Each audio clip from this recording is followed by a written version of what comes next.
Hi, everyone, and thank you so much for coming to tonight's conversation. This is the first in our new model series, which invites practitioners from different disciplines to discuss how their work can change the models around which society is organized. And these conversations will address how we can shift power structures, socio-economic forces, and structural inequalities present in society today to give us new tools to rethink the world around us. So I'm Manisha Verghese. For those of you who don't know me, I'm the head of the public program. And tonight I'm going to be in conversation with Eric Collins, who is the founder of Impactx, a venture capital firm that prioritizes funding for minority-owned or underrepresented companies across Europe that miss out on mainstream sources of funding. I think Eric is the perfect example of someone who's actively working to change the status quo through his company. And I'm looking forward to hearing more about how he's doing that. Eric has served on boards and in the C-suite of fast growth technology companies since 2001. His experiences include AI, software as a service, mobile and health technology companies. And he's helped to sell organizations to listed companies, including Microsoft, Medtronic, and Nuance, and has been named as one of the most powerful Black and BAME business people in the UK by the Power List and the Financial Times. So tonight we'll be in conversation to discuss a new model for funding underrepresented innovation. I'll ask Eric some questions for the first half of the hour before opening it up to the audience to join in. And just as some housekeeping, if you can use the raise hand function under the participants tab on the call, I can then unmute you to ask your question. Or if you prefer, you can post your question in the chat and I can ask it on your behalf. It's amazing to see a few cameras on, and if you don't mind turning your camera on, that would be great, just so that we don't feel like we're speaking into the void. But that's just more of a request if you're able to. So maybe to start to kind of frame the problem of the existing condition, the percentage of Black and minority-owned businesses in the UK is not representative of the country's population, with only 0.67% of companies in the UK being Black-owned, while Black people actually make up 3.3% of the UK population. Additionally, a 2013 report by Warwick Business School for the UK government revealed that Black-owned businesses were charged higher interest rates than their white counterparts and were more likely to be rejected for an overdraft. These statistics underline the systemic inequality of who has access to funding and also who can become an entrepreneur. And this is the context that Impactx is intervening within to change not just those who they can fund, but the industry as a whole. So I'd like to welcome Eric and thank you for joining us to start this important and overdue series of conversations. I think it will really set the tone for the series ahead. I wanted to start by asking you to tell us a bit more about your background and your career kind of prior to founding Impactx. So kind of what led you up to that point? Thank you for inviting me to speak here at the AA. It's not the, when Menjay and I first talked about this, I was very curious because I said, what would architects and people in the creative world be interested in hearing about sort of models for financing companies that are really looking to become the next Netflix or to become the next Amazon? Why are those interesting conversations? And, over time, we concluded that there is this overlap, or at least there's some lessons that might actually be able to be adaptable and might be useful to hear. So thank you very much for having me. And hopefully I'll say something that doesn't bore everybody to tears. I didn't start out in life saying that I went to be a venture capitalist. And for those of you, hopefully, maybe you've heard of venture capital, but venture capital is just one of the types of ways of funding companies. Banks fund companies through creating loans. And then there are other ways of actually funding companies. The one thing that all companies need, though, is capital. And if you can't get that capital from revenue, you have to get it from another source. You all who are business people, architects are business people, you know that, cash is queen, czarina, and also king. And so you have to be able to bring in cash. But for organizations that are fast growth companies, i.e. ones that with their constant aspiration outstrips their ability to actually pay for that aspiration through current cash flow, they need another method. Lending's one of them, and the other one is risk capital, and that's Impactx and other organizations that are venture capitalists. We'll put money in, we'll take an equity stake, a percentage of the deal, and then a percentage of the company, and then we will sometimes hope for the best and plan for the worst. But in this situation, I got into venture capital because I've been running a number of companies. I've run, here in the UK, I've run 2 companies before Impactx. One was a company that maybe some of you use called SwiftKey. SwiftKey is sort of that thing that's on your cell phone. It spells out your words. So that is a consumer applicable AI solution. So I was the chief revenue and distribution officer from them from 2014 until we sold to Microsoft in 2016. And then I went to a health tech company trying to solve the problem of what do you do when 5.5 billion people in the world don't have access to safe surgery? How do you get them safe surgery? So I was chief operating officer of that company called Touch Surgery. And Touch Surgery was a simulation app that helped people to practice before they went into the operating room, the gold standard. Sort of if you were using CAD, sort of, you can do things in the virtual world before you actually have to practice it and make it happen in the real world. It's a way of doing it much more efficiently, and it's a better way of training as opposed to the apprenticeship approach. And then after you've practiced it a few times, then you're going to be able to replicate it in the operating room under highly stressful conditions. And that organization was really doing it not for the sake of just training people, but for those of you who are interested in automation, the whole idea is if you train enough people and you train them on an app and you record what's going on, you actually are creating workflows. And those workflows can help you to come up with what are things that go right and what goes wrong. And you're going to then be able to use that to eventually program robots, which will then have the opportunity to actually use those workflows in order to be able to do the right thing almost every time. So to take a gold standard and actually then apply that in various circumstances. So that's the company. And that one sold earlier this year to Medtronic, a big American medical device company. So I've done that sort of stuff for 20 years. That's been kind of my career. Does that help, Manoj? Yeah, that's a great context, and it shows the kind of, I guess, diversity of things you've been working on until now. But then I guess, where did the idea for Impactx come from? And maybe you could speak a bit about what the challenges were of setting it up? The ideas from Impactx came from a bunch of frustration, you all. I have to be honest with you. Those of us who have grown up in this world, both somewhat enfranchised and then somewhat disenfranchised, get a little bit frustrated if you look a generation from when you started and you said, this seems to be at the same spot that I was a generation ago. So Impactx happened because a bunch of people got together and said, we're tired of asking the question of what to do about Black Britain and coming up with the same answer. Well, what you do is you decide on an idea, you go hat in hand to some gatekeeper, you beg them to believe in your vision and your solution, hopefully get some money from them, generally not exactly what you're looking for. And then you compromise a lot of things. And then from there, you actually go and do what you were going to do in a half-hearted fashion. So instead of doing that, we decided it had to be a for us, by us, that what we needed to do was to put our money where our mouth is. And if we wanted to help Black Britain, and by extension, Britain generally, we needed to actually then do something. And so we pooled our resources and came up with Impactx Capital Partners to invest in fast growth businesses. Things like, as I said before, we're looking for the next Airbnb, we're looking for the next Uber, and that's what we think. And the reason that we're doing it, you all, is because we believe that there's a empowerment circle that happens if you create good opportunities in fast growing jobs and fast growing companies. Those create jobs.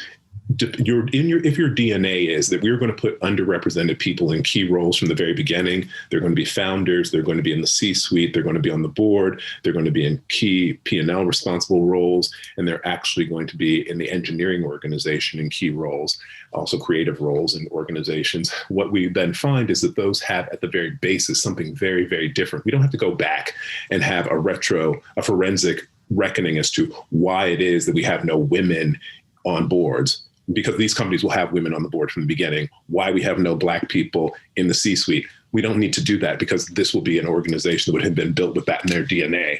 We won't be like the Bank of England, 325 years old, or even like Google, who has very few people of color in key roles. Instead, we will be a different kind of an organization. And that's what we're seeking to do, because we believe that job creation is actually the engine of change. Through jobs comes the opportunity to impact education. Through jobs comes the opportunity to impact health. We know during COVID, COVID has shown us that because of the jobs that many women and people of color have, they're inordinately impacted by sort of that first responder, sort of that essential worker category, and they die at higher rates. Black businesses do the same thing.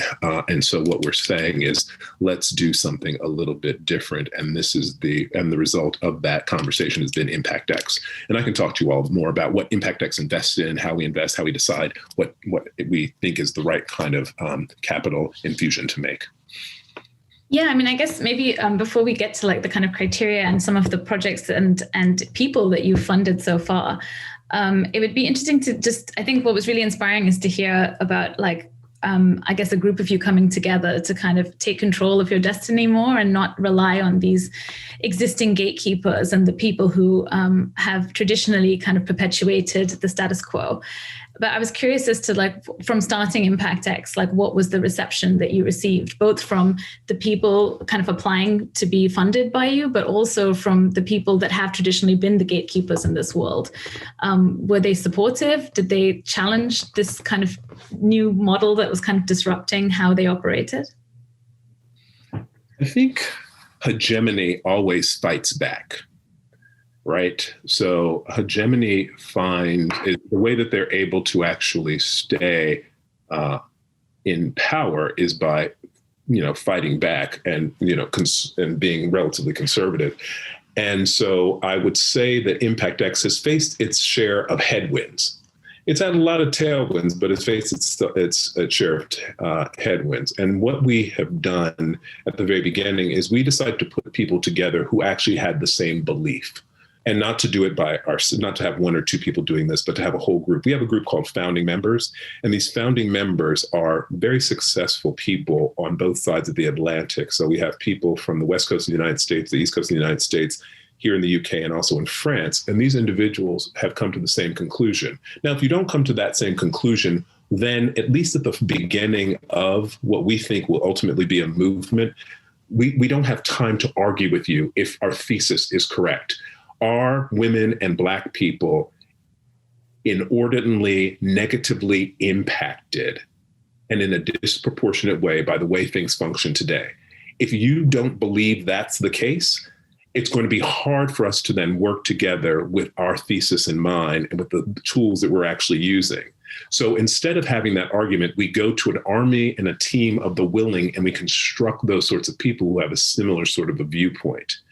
There are people who then, after that viewpoint and see the proof that's derived from that viewpoint, they can then come on board. So there'll be some of those people who become allies later. They're not going to be the first ones. They're not going to be the first movers, but they'll become allies later. And then there are those who will never come on board. And we then have to figure out how to work with that. We'd rather have everyone be an ally, everyone have a similar belief, but we can't wait for that to happen. That's kind of what I was saying before about a generation. Because when I started thinking about venture and I started getting my first term sheets for running businesses, that was about 1999, 2000, which is almost a generation ago. And less than 1% of companies that were run by Black men and women actually could raise funding from venture capital. And less than 4% of white women, if they were a fully female team, could actually raise money. Guess what the numbers are in 2020? The same thing. So what we have seen is we've seen an entire generation happen. There has been no change. I don't have time, and Impactx doesn't have time to wait for another generation to be lost in this. We have to do something then about it. So yes, we did face headwinds, but the headwinds were able to be handled a little bit better because we had people around the table like, I'll name some names that you all might know. Do you all know a person named Ursula Burns?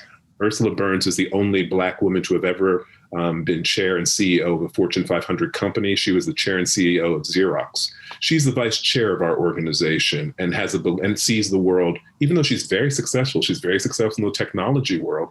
She's one of the 1%. She's probably one of the one quarter of 1% or 1/10 of 1%. But she says that the world, even for her, there are inequities and that business is getting funded and bringing forward sort of the aspirations and opportunities that are generated by women and people of color is too low. So she's involved. The person who has the biggest Black business in the UK is a guy named Rick Lewis. He's also in private equity like we are. And he is in property. He has 12 billion under management, much bigger than Impactx. And he's my chair. He's been very successful on both sides of the Atlantic. He's an American, but he's been very successful on both sides of the Atlantic, and he's come in because he sees the same problems. And then maybe more surprisingly, for those of you who are here in the UK and have grown up in the UK, another one of the people who's in our group is a guy named Lenny Henry.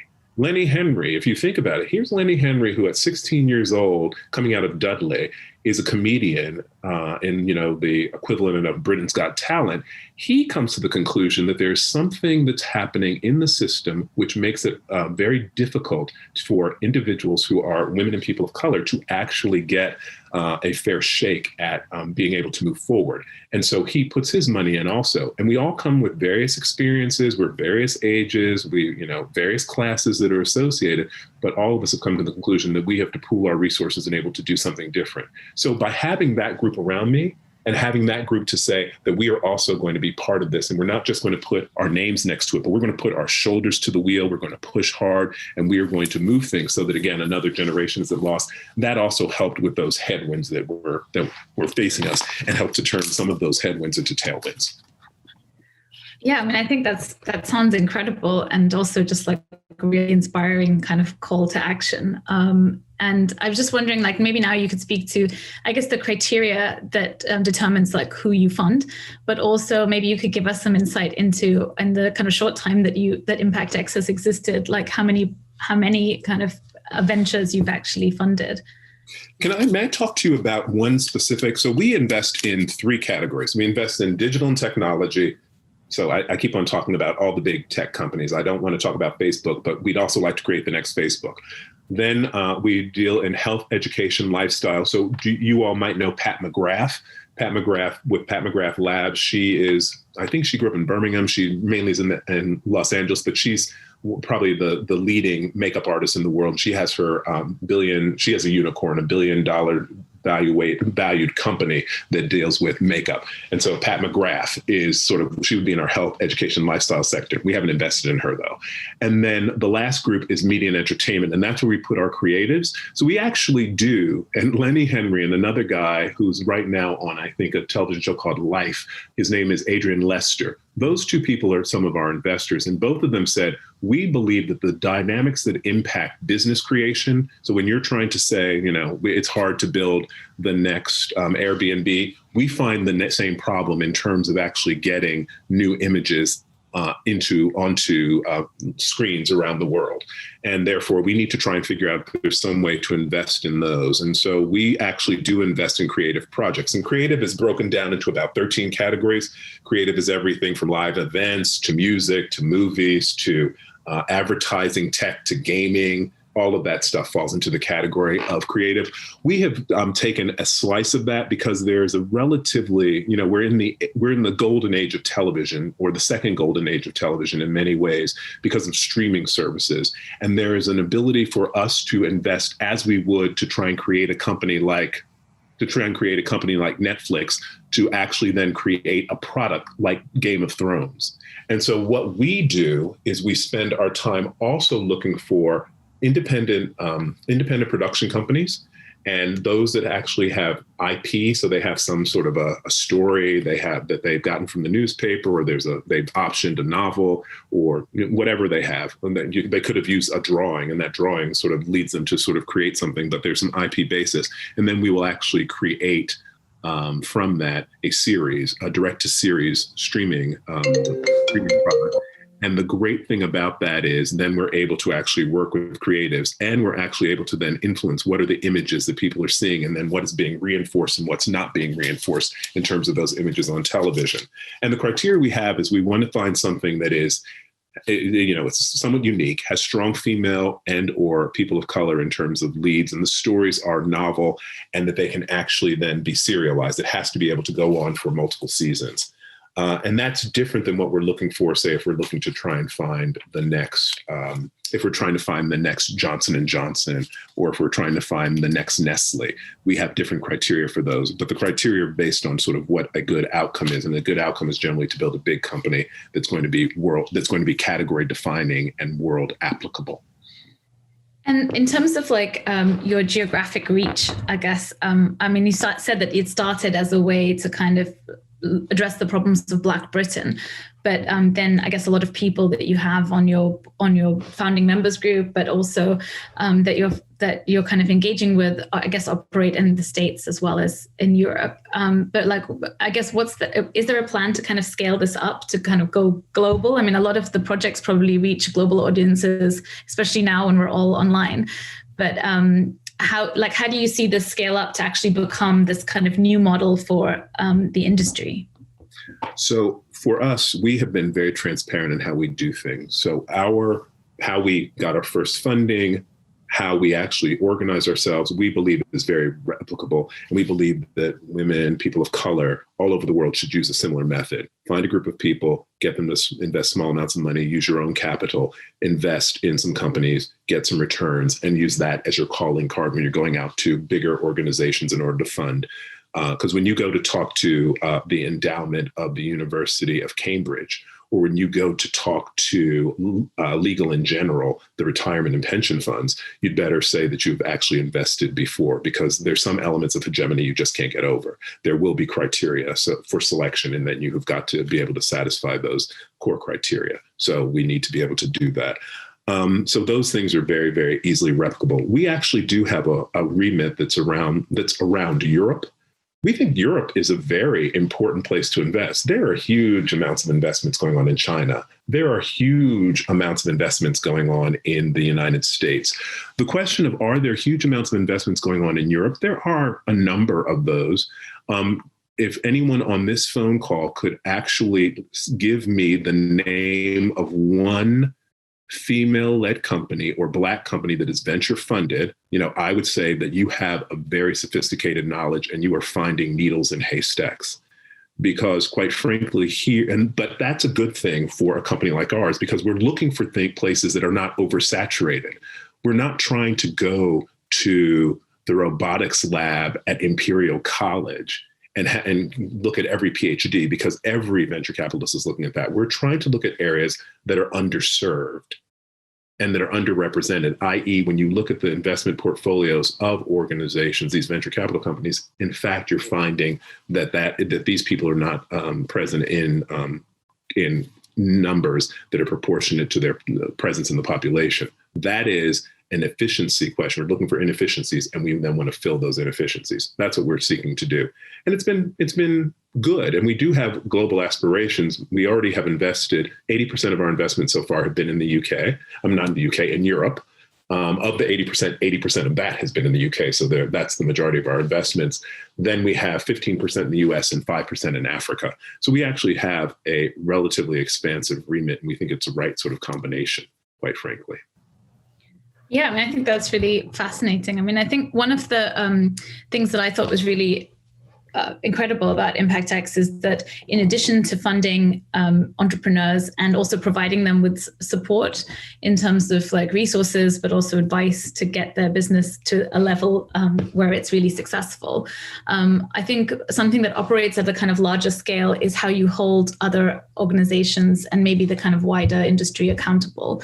And that's what struck me from the article I read in the Financial Times, in that it's no longer enough, or maybe it was never enough to just pay these reparations by, I guess, big institutions and other organizations like banks paying reparations for their involvement in the African slave trade as a way of apologizing for a past, but in a way it's just paying lip service rather than actually changing the system and funding kind of the, new companies and that run by minority groups or underrepresented groups.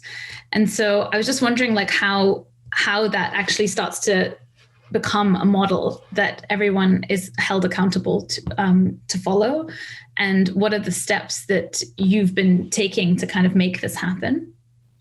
So this is a very interesting question. That's a very interesting point that you're making. And quite frankly, I don't think I can answer any better than what you just stated. I think you've actually said everything. But the point that's interesting for me is that being accountable actually starts with us. And think about sort of what I said about our origins. This group of people have said we need to be very deliberate about what we do. And I think that for us on this phone call, if you were interested in change, I really do ask you to look inside and saying, what deliberate actions are you taking on a day-to-day basis which actually empower the other? And it's an interesting question, because for me, it makes me say to myself, when I'm hiring an architect to design my renovation, who am I going to do that? Do I go to a woman? Do I go to a white guy? Who do I look for when I think about, and I'm looking at the news and I say, I need someone to make me feel better about COVID. And I need someone to tell me, is COVID killing people? Do I think that there's a white male doctor who went to Oxford who is going to tell me the truth better than a Black woman who originated in Jamaica? And this sort of question always is something I have to ask myself. So I have to hold myself accountable first.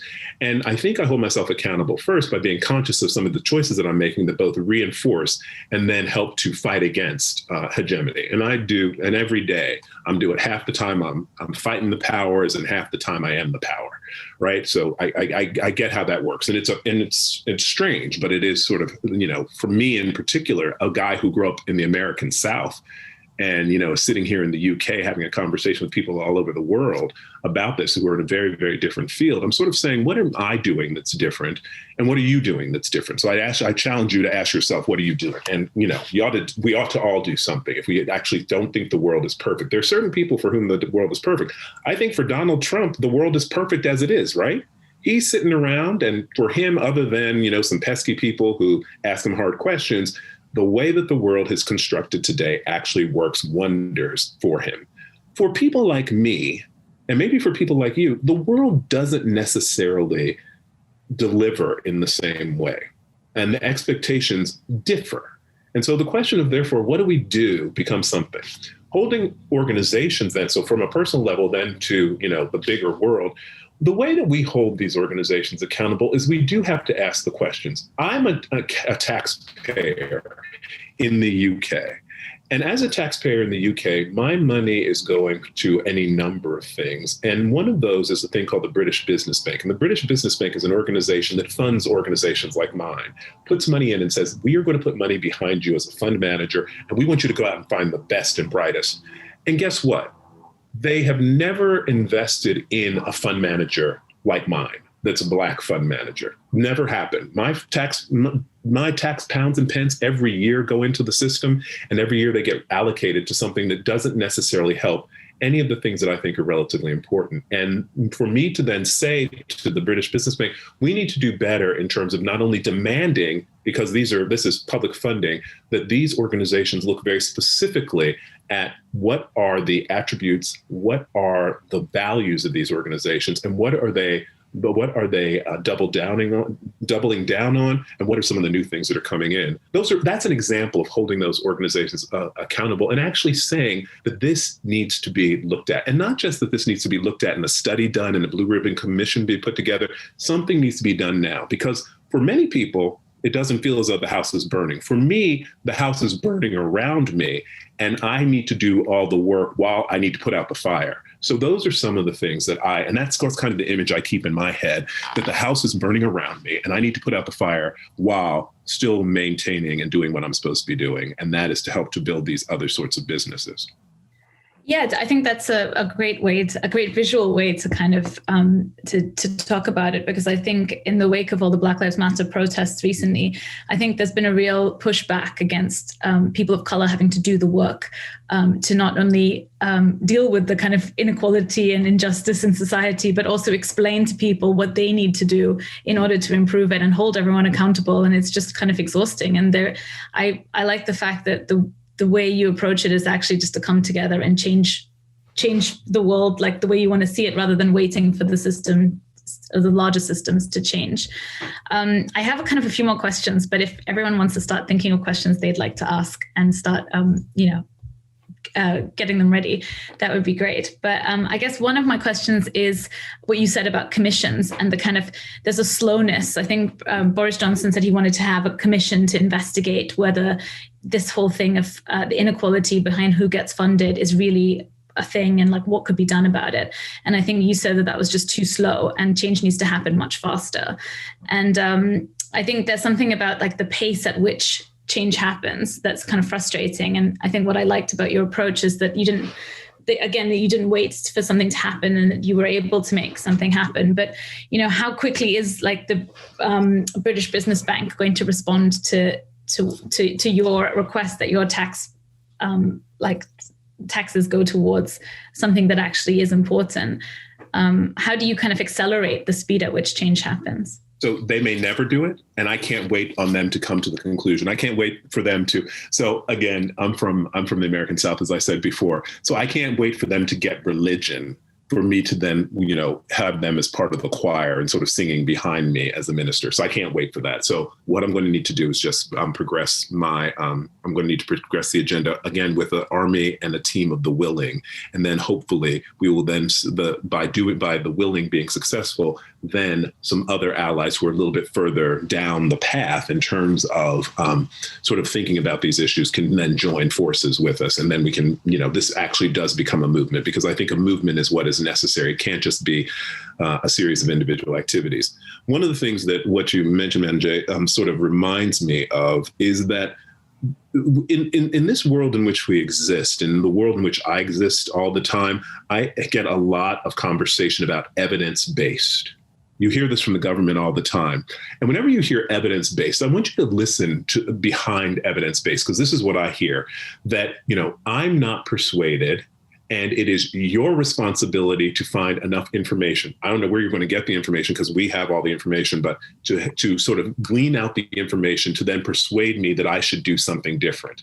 And good luck to you. That's exactly how I hear that.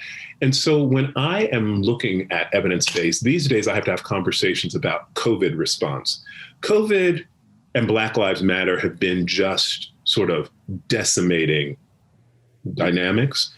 But in my world, it has actually also been an opportunity for absolute focus, laser focus, because COVID, and think about the response to COVID. Did you ever think, outside of a war or something else, some, sort of other terrible natural catastrophe, that the whole world would shut itself down in order to survive? And that you would think that the monetary system, the commercial system, all of the things which are, sort of the underpinnings of capitalism would shut themselves down for an extended period of time, and the reason being because it wanted to survive. Now, because of that, it gives me encouragement that governments are able to, commercial organizations are able to, we are all able to actually do extraordinary things that we didn't think possible if we think it's about survival. And when it's not worked on for the sake of sort of starting and running and developing Black businesses and women-led businesses, then it starts to show you sort of what is the priority. And so when people start to sort of say, well, we need to think about it, we need evidence-based about this, we need to delay, what you're hearing is that, again, it is not an emergency. This is not about my survival, and I don't think of it as important. So my job is to make sure that people understand this is about survival, and to try and make people understand that survival is not just of me, but it's survival of us. And so that's another thing that I have to spend time in. So COVID has been a very, very useful focusing, because, strategies were employed that most of us never thought would ever be employed. And we're getting ready to employ more of them, right? We might be going here in the UK into further sort of lockdown. And if that happens, again, we'll be upset about it, but, we'll get through it somehow. I think of that as being sort of the type of response which needs to happen in terms of systemic racism and sexism in the world. That's what I think needs to happen. I don't think it's an incremental approach. I think, we need to do something. And obviously we're able to do it. Again, there's a question of willingness, not ability, but willingness. So that's one thing about this. And then I just return from one last time to that evidence base. When people say to you that they need more evidence, around that this is a problem. First of all, they seem to be living in a different world than I do. And then the second thing is I can only see that as a way of delay. Definitely. I just wanted to see if there were any questions from the audience. Otherwise, I'll just keep going. But I think it would be nice to have some questions from people who are on this call. If you have a question, just raise your hand and I'll unmute you, or you can post it in the chat. Okay, Hick, I'll unmute you 1 sec. I've not had much time to formulate the question very much, but one thing that was I was thinking about when you were talking was you're doing incredible things, firstly, and it's really inspiring to hear. But I was just wondering whether you think that in order to take down this glass ceiling, let's say this barrier, it has to be from above, because somehow you've broken the glass ceiling and you're helping people up. But I'm wondering if you can see a way in which people can start to empower themselves. And I don't know, from a more grassroots way. I think we're witnessing it with protests and these sorts of things, but specifically in terms of kind of business and these. Oh, I certainly think so. I think it's an excellent question. I think it's an excellent point. And I think that we should focus on this idea of what can individuals do. And that is when I think about what you should do and what others can do, it's sort of a deliberate deployment of resources. I would ask people to just be very, very deliberate as to whom they give their resources. When you give your resources to, Whole Foods, when you give your resources to Tesco, when you give your resources to John Lewis, are those organizations actually, when you look at their boards, you look at who runs the organization, EasyJet, you look at all of that, do you think that those are the organizations that actually sort of have your values at heart? When you go to buy software, when you are downloading something from the internet, all of those things are questions that I think we can ask ourselves. Not every question can we then answer by saying, well, there is a woman of color who grew up in Bangalore who actually has done, who can satisfy this particular need. But as long as we're asking the question, we're getting closer to trying to then answer it by, in a deliberate fashion, making a choice. Otherwise, it's like, no, I just run to the store or I go to the gym and I do CrossFit. And when I do CrossFit, there's a person who has said such terrible things about various people, but I will go to CrossFit and say that I'm a CrossFit aficionado and sort of put my money into the organization and put my body into that and then endorse it. There's a problem when I do sort of those types of things. And so I need to be a little bit more deliberate. Can we be deliberate in every action that we take? I don't know what sheets I'm going to be lying on, my cotton sheets now, and where the cotton came from and all that. So there's certain things that I seem to not be willing to do, but I certainly think that we can at least ask 1 or 2 questions a day and make deliberate action on an ongoing basis. And then we can increase that over time. It's the same thing for sustainability, right? It's like when you say I'm going to not drive my car, but I'm going to take the bus. When you say that I'm going to ride my bike and I'm not going to actually fly to this other country, you're making some of those sorts of choices. And I think you can make the same choices when you're dealing with issues of inclusion.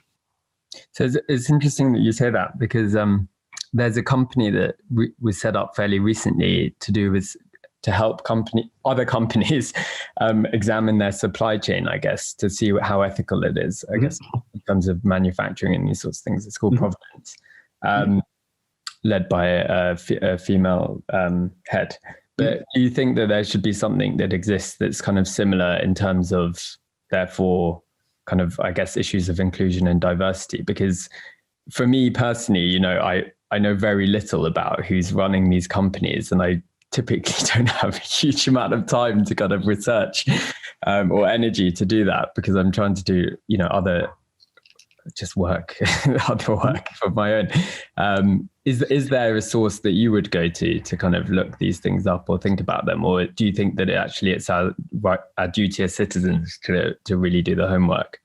I do think that there are some sources that exist out there. There was one of the, who was he? He was a boxer, and he mentioned something about buying black, and therefore there was a day that was a Buy Black Day, and then there was a online sort of a listing of Black companies by category. So you could do all sorts of things.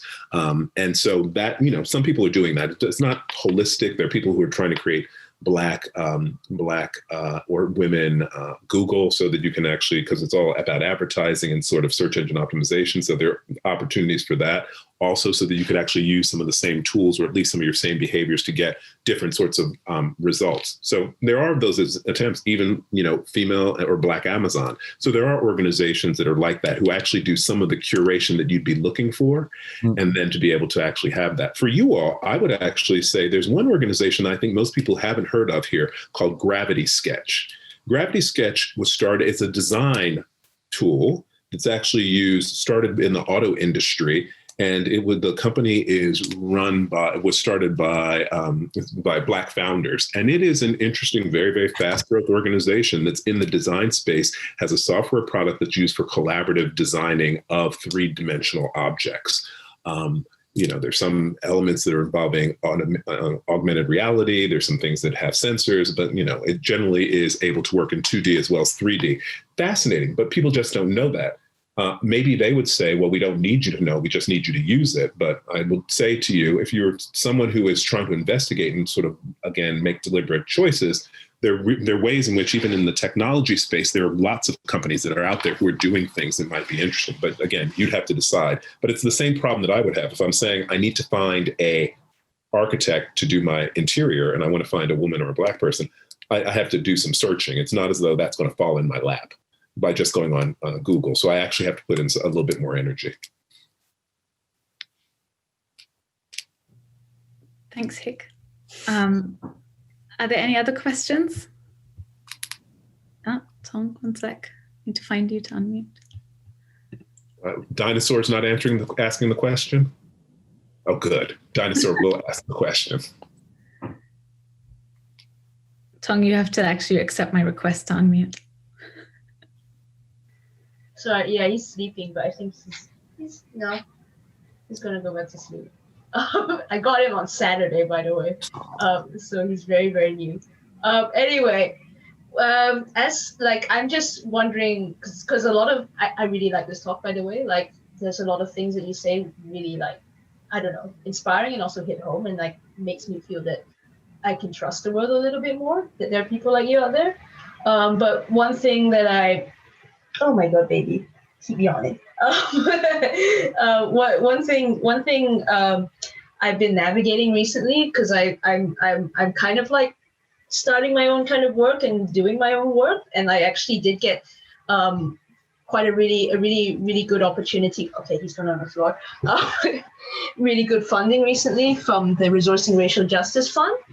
And like that's going to fund me for like a next few months. Yeah, it's a really awesome fund. Like if you want to invest in something, they do amazing work. Like literally, yeah, the way that they select who they fund is really interesting as well.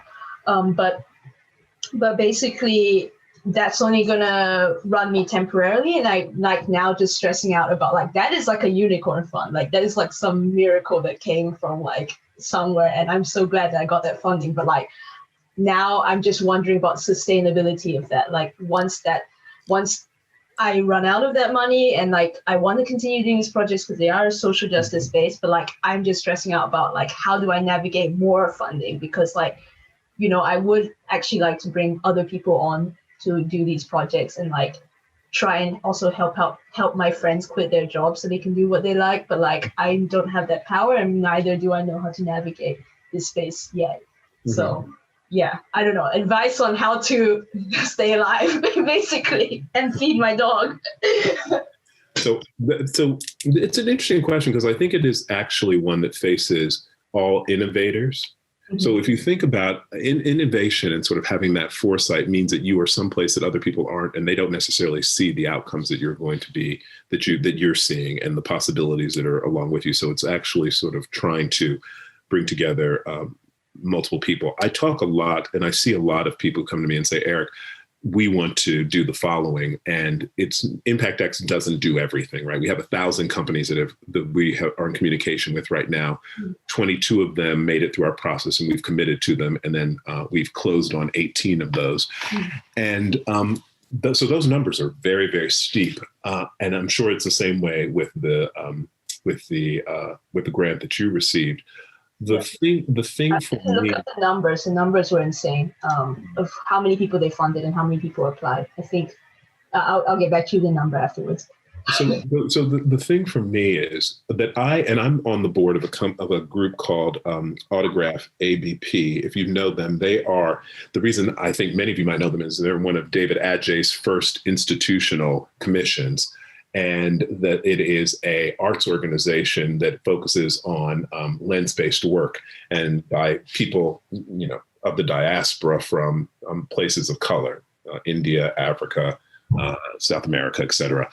And so Autograph is one of these organizations that, like everyone else, struggles to make sure that they are applying for Arts Council grant funding, and that Arts Council then they give the 3-year grant, and then other sorts of things done on an ad hoc and opportunistic basis.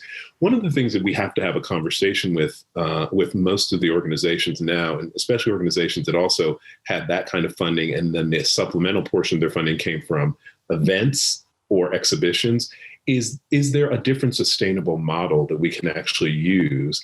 And to go back to some first principles about, gallery spaces are certainly spaces that we hope to be very, very democratic and to be utilized by everybody.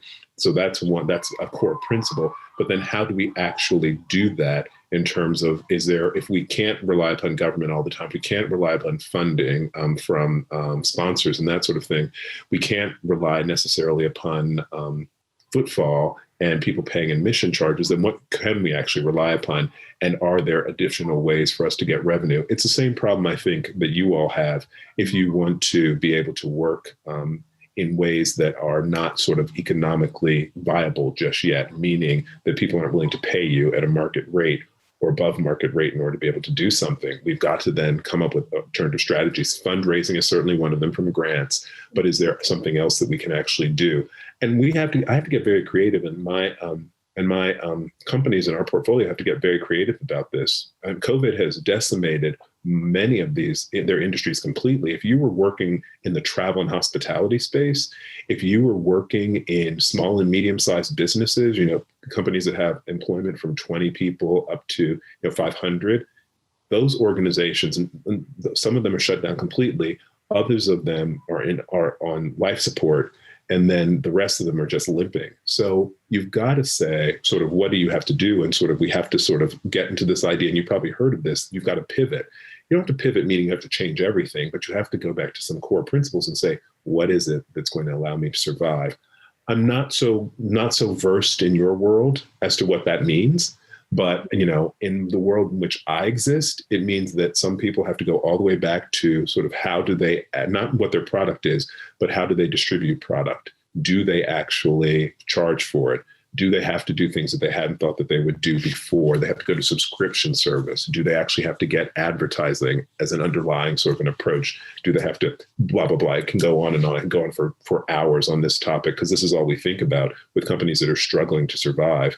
And the funny thing is, we've got to survive first, but then while we're surviving, we then have to figure out how to thrive in the new reality. And that's what we have to do every day. So I do understand the pain. I don't have the exact answer, but I would say that it does require us to sometimes go back to first principles and say, what is it that I think is actually sacred?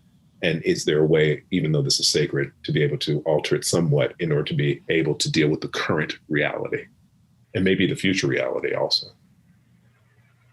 Okay, cool. But just for the stats, the resourcing ratio justice had 1,400 applicants, and then 50 were funded. So those are good numbers. Congratulations. Yeah. So yeah, it's good. But my plan was to just prep the project, use these next few months to prep the project to do another grant application afterwards.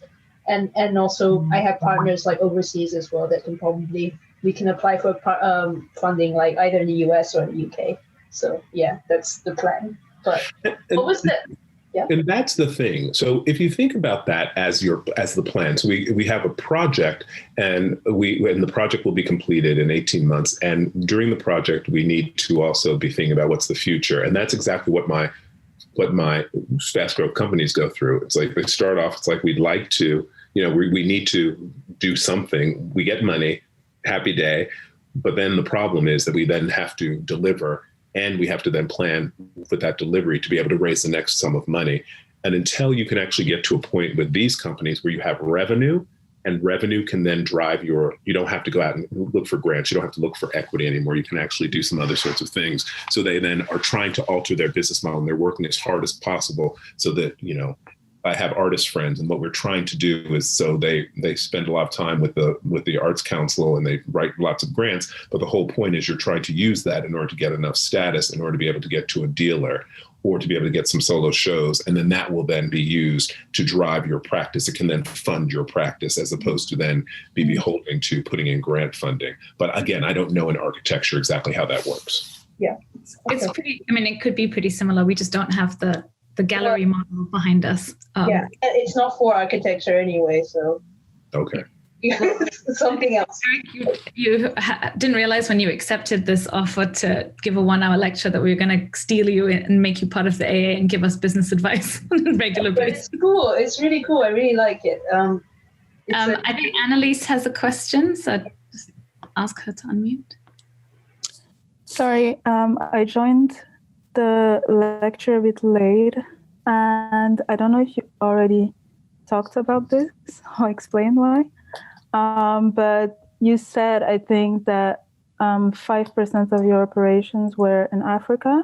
Mm-hmm. And my question is, why not more than that? Because from my understanding, it seems like it's really, really hard for entrepreneurs in Africa to raise funding and to get funding.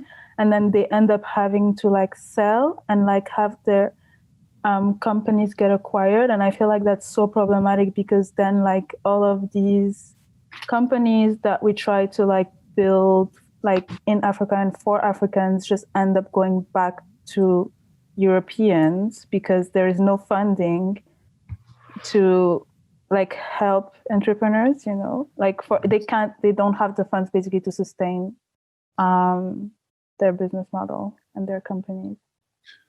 It's a good question. One of the most exciting things about actually investing in Europe is that there are so many individuals who are bicultural. And bicultural meaning that they live someplace in Europe, for instance, and then they have a very clear understanding of a domestic market someplace else, whether it be in the Caribbean or whether it be in the African continent. So for instance, someone who is here in the UK might be a third generation Brit, but also their grandmother lived in Uganda. And they have a very close connection, understand markets, and have a very great sophistication about what happens there, and actually are developing products, services, and also solutions that can fit in various places, which makes it much more attractive to an investor like an Impactx. One of the dirty secrets I want to tell you about, so we like investing in Europe much more so than we even say like investing if we were in the United States. Investing in Africa from the United States is difficult. One of the dirty little secrets that you need to understand about venture capital is we have to exit. So there's a financial model. It's been going on for 70 years. Venture capital has been in Silicon Valley for 70 years, and that's where it launched. And the oldest Black venture capital company is probably 50 years old, and that was started on the East Coast of the United States. But venture capital, you were required to get money from people. The money from people, they expect to get a return on that investment. So if you were to give me $1 million today, you were to give me £1 million today, I need to return to you £3 million at least. That's venture capital. If you don't return that, you are unsuccessful and you will not be able to raise another fund. So this is a question of survival for the venture capitalists. And the only way to return capital, you can't return capital through dividends. You have to return capital by exit. Either the company goes public or it gets sold to another company. Most companies that are buying companies are in the United States, and you know these companies, and there's some Asian companies, particularly in China.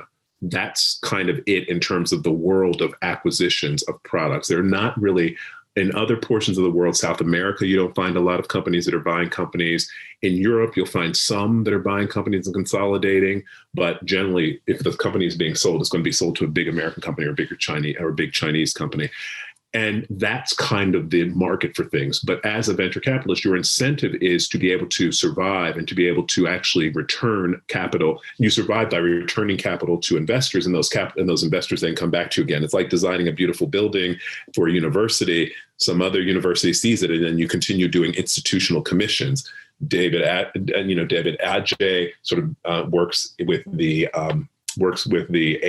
Autograph. People see Autograph. He's working in DC with the the National Museum of African American History and Culture. Blah blah blah. Institutional commission after institutional commission after institutional commission. Sort of that's how it works. Likewise, in the same way with venture capitalists, we believe that we know that we have to actually return capital, or else we're not going to raise another fund. And if we don't raise another fund, then what's the point? When you're then investing, you have to look for organizations that are willing to exit. So they have to sell to somebody else. Now, if Africa has a developed market, and I think it does in mining and agriculture and that sort of thing, but in terms of tech companies and banking companies and financial, there's less of that. Even though you have Andela, even though you have PiggyVest, even though you have Eden, there are a whole series of companies, but who exits to whom? They don't exit to each other. They have to exit offshore. And that's just how venture and risk capital work. Maybe then to just piggyback off that question, how do you then start to change that? Like, how do you start to create a culture where some of those companies operating on the African continent can actually become part of this venture capital world?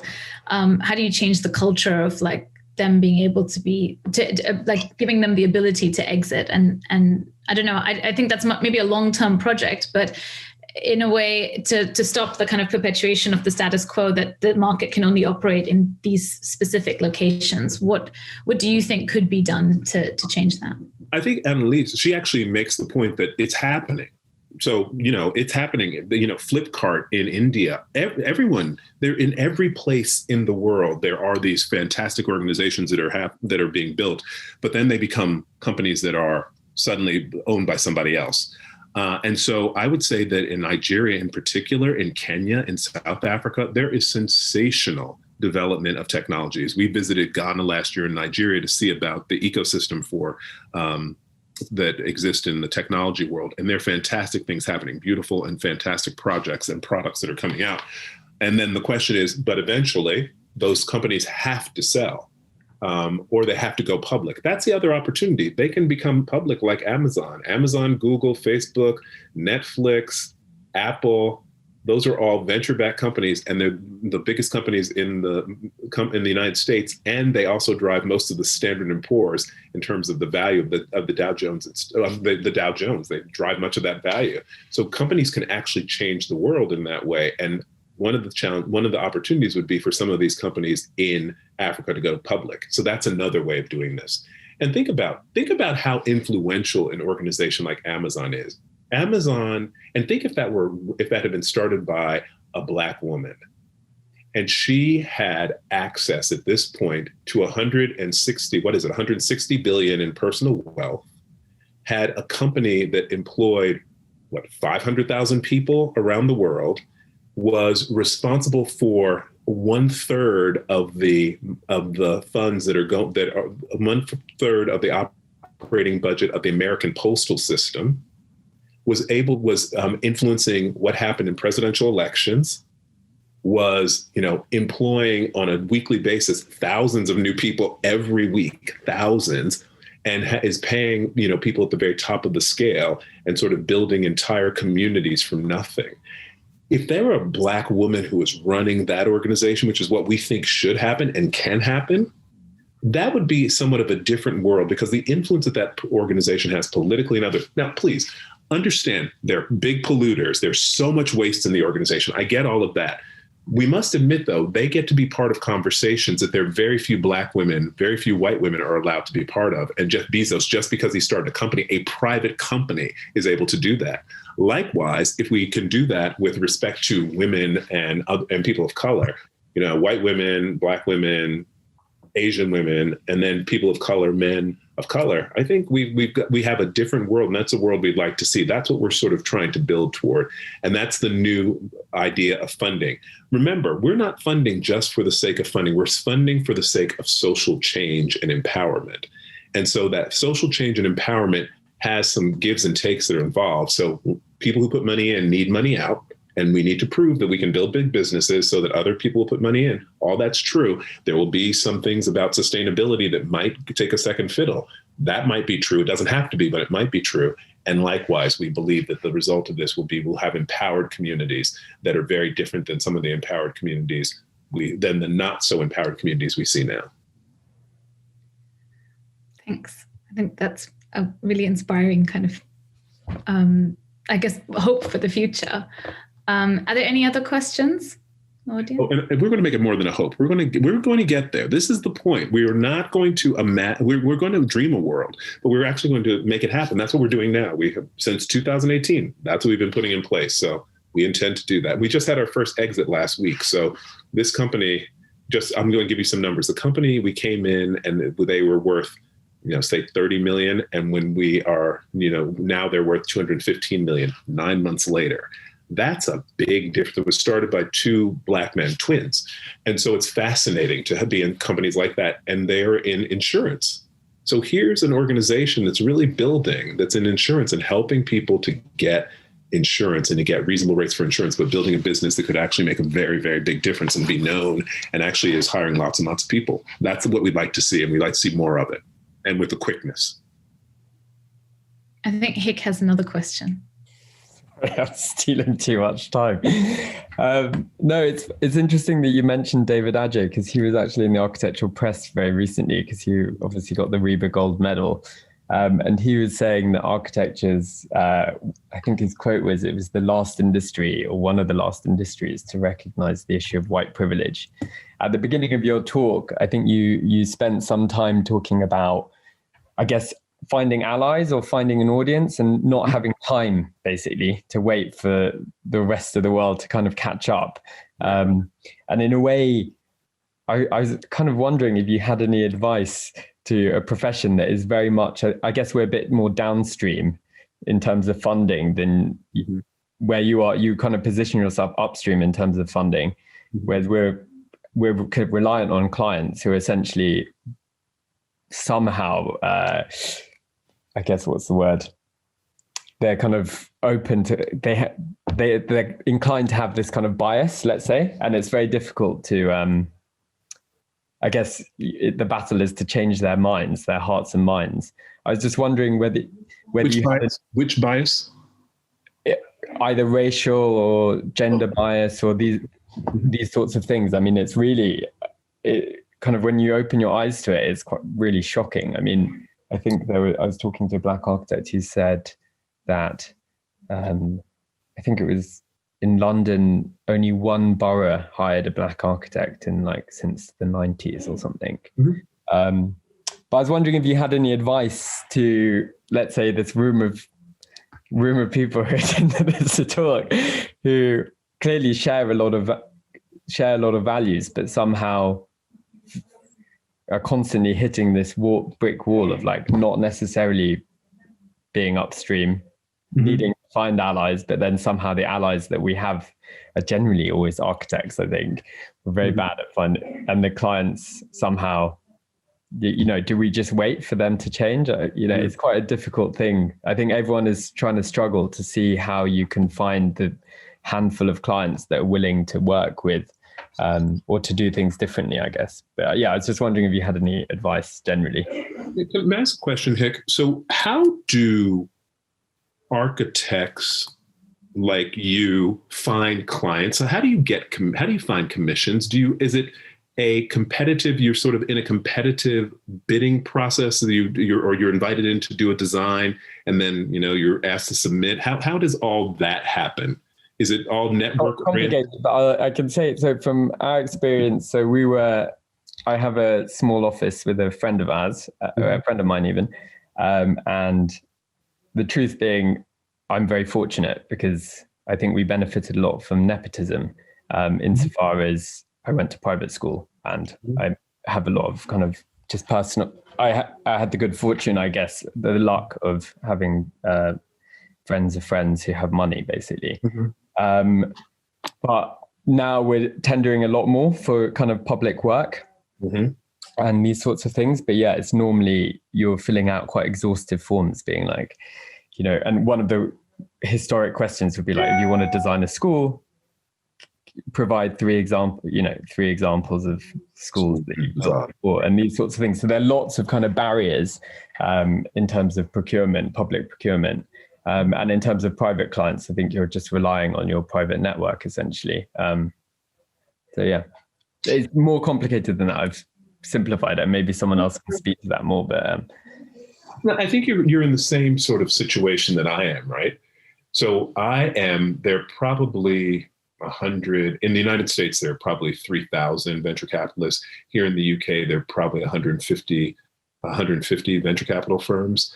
And we are all looking for funding. And so you find that the individuals who get funding, and funding meaning that you want people like the Wellcome Trust, or you want people like the endowment for UCL to put money behind you, or the pension fund at, what is it, sort of Scottish Widows, to put some money behind you so that you can then invest it and help to give them return. And so, we all are sort of sitting, having a conversation, going in and talking to them. We try and build networks and those sorts of things over time when there's nothing at stake, so that when suddenly you need to raise money, that they know you and hopefully will make an allocation for you. So we have not the same, but at least I understand some of the dynamics. One of the things that I think that most people don't spend a lot of time doing, which I've had to spend a bit more time doing recently, is I've had to spend a huge amount of time advocating around the criteria for selection.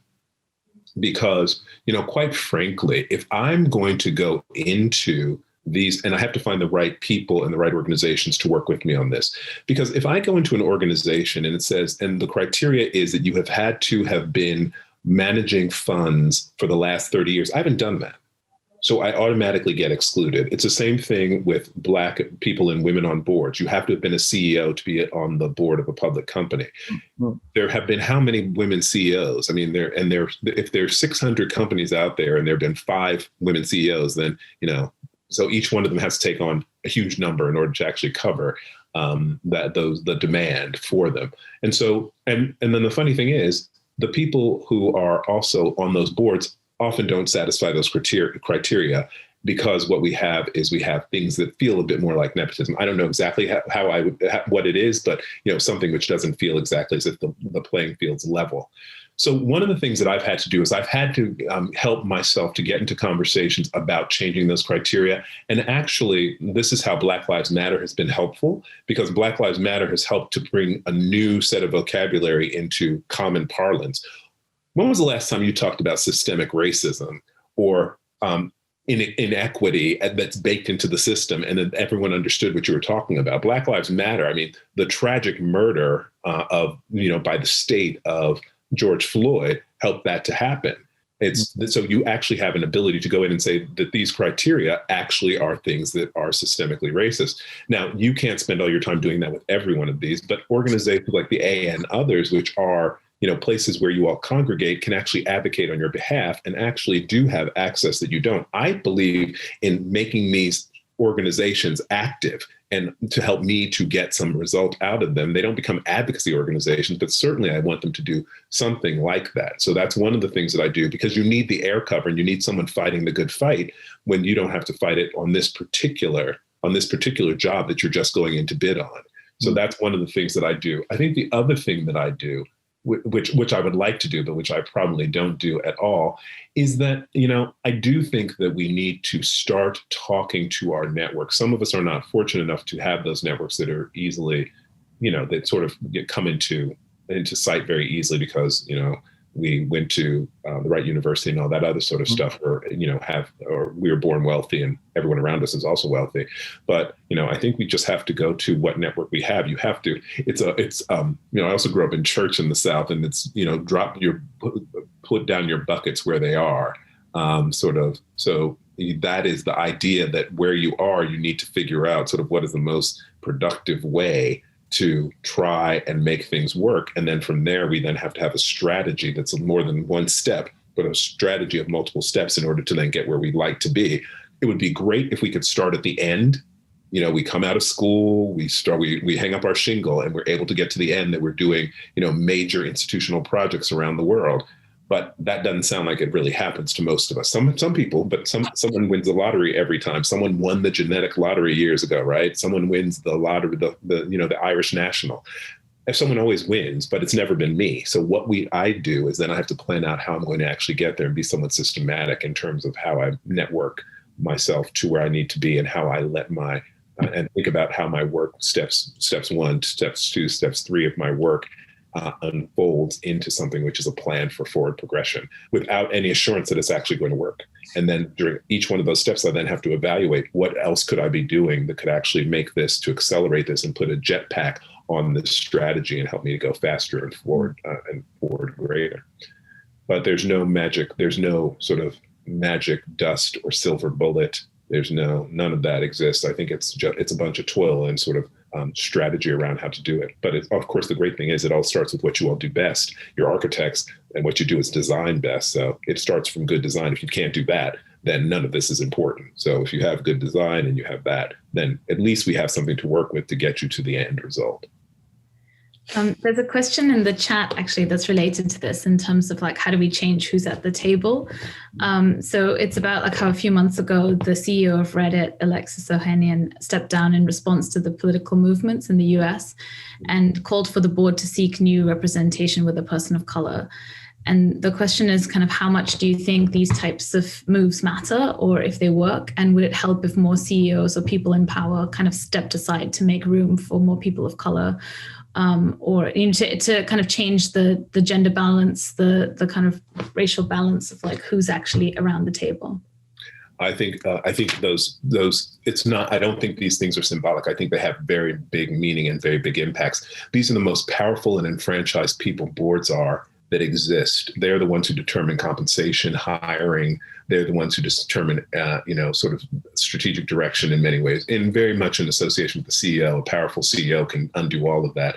But the CEO, chair, and the board are extremely important. So the idea of actually someone saying that I'm going to step away from all that power and say that role should be given to somebody else. The same thing happened here in the UK in Birmingham. So Birmingham, with the Commonwealth Games, white participants stepped down from the organizing committee, not the organizing committee, but the implementation committee, I don't know what it's called, in order to make space for Black people, because there were no Black people no people of color, no Asian or Black. So they actually stepped down. So I do believe that it's more than symbolic. It is absolutely very important. And quite frankly, I think that what has been happening since the Rose Report came out some years ago is we've begun to see more and more white women who are actually on boards. And I say white women specifically because that's generally what it is. But, we're up to in the FTSE 250, there, what is it?